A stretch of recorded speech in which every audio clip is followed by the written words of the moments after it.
කළපාට එළියක්. ඇස් දෙක ඇස් දෙකක්. හා අනිවාර්ය බඩු තමයි මෙතනින් බහින්නේ. ඔගේ පාර තියෙන ඔය තියෙන. මෙතනින් කොටියා එන්නේ. මෙතනින් ඇවිල්ලා පල්ලෙහාට යනවා වගේ වතුර පොඩි. හා මම මල්ලි පොඩ්ඩක් නවත්තපන්. නවත්තලා බහින්න හන තොක් ගායි වාගේ තිබ්බා. කොටියා කෑවනම් හොඳයි.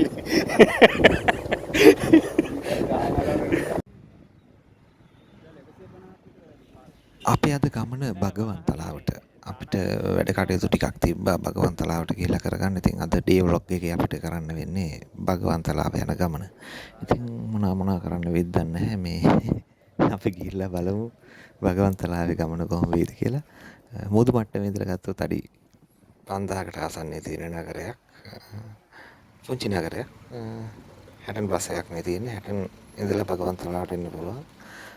මේ අපි යන පාරේ අන්න දැක්කද මේ තියෙන ගොවිතැන් ගෝ ටිකක් කඩාගෙන නගරයට අරන් ඇවිල්ලා පිකට් රේල් එකකුත් තියෙනවා මෙතන ඉඳලා පිකට් රේල් එකේ යන අය දන්නවා ඒකේ ස්ටේජ් එකක් භගවන් තලාව හරහා යනවා මේ කවුද අලුකද නැහනේ කඩයක් තියෙනවා වඩේ කඩයක් තියෙනවා තැප්පල් කන්තරුවක් තියෙනවා තානායමක් තියෙනවා ඉතින් භගවන් තලාවේ පුංචි පුංචි ඒවා ටිකක් තියෙනවා අපි දැන් යන්නේ භගවන් තලාව පහ කරලා එතනින් උඩට මේ හරියට කියන්නේ පෙට්‍රසෝ.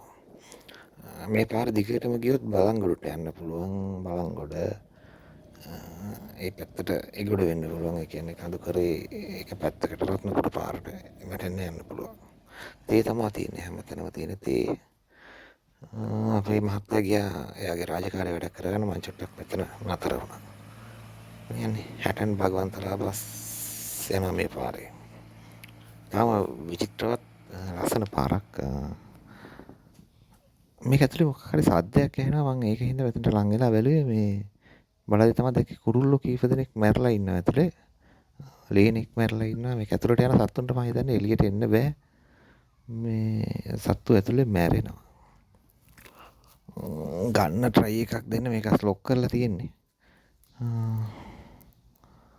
දොරක් තිබුණා ඉතින් මම පොඩි try එකක් දුන්නා ඒක දොර කඩලා තිබුණේ කවුරු හරි මට කලින් ඉතින් මං පොඩ්ඩක් ඇතුළට රින් කරලා බැලුවා මෙන්න මෙයා තමයි ඒක ඇතුළේ හිටියේ. ඉතින් ඉගිල්ලෙන්න පුළුවන්ද දන්නේ නැහැ. ඉගිල්ලෙනවනේ. එයා ඉගිල්ලලා ගියා. වෙලාවට ඉතින් මම මෙතනට ආවට මෙන්න දෙබරයක් තිබිලා තියෙනවා. දෙබරේ කැඩුවට පස්සේ ආයෙ දෙබරයක් වදිනවා. මෙතන යන්න පුළුවන් පෙප්සෝ අත්තට මෙතන. ඒ කියන්නේ අර අඩි 5000න් තවත් උඩටම යන්න පුළුවන් ඒ පාලම හරහා ගියොත්. ඉතින් මේ පාරේ බලංගොඩ පැත්තේ ඉඳලා එනවා. එතකොට රත්නපුර බලංගොඩ අපුතලේ පැත්තෙන් එන අයට පුළුවන් මේ පාරෙන් ඇවිල්ලා සිරිපාද යන්න. ඔය සමහර බස් සිරිපාද යන බස්.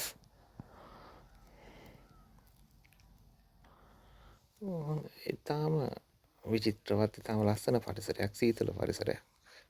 මෙන්න කට්ටිය.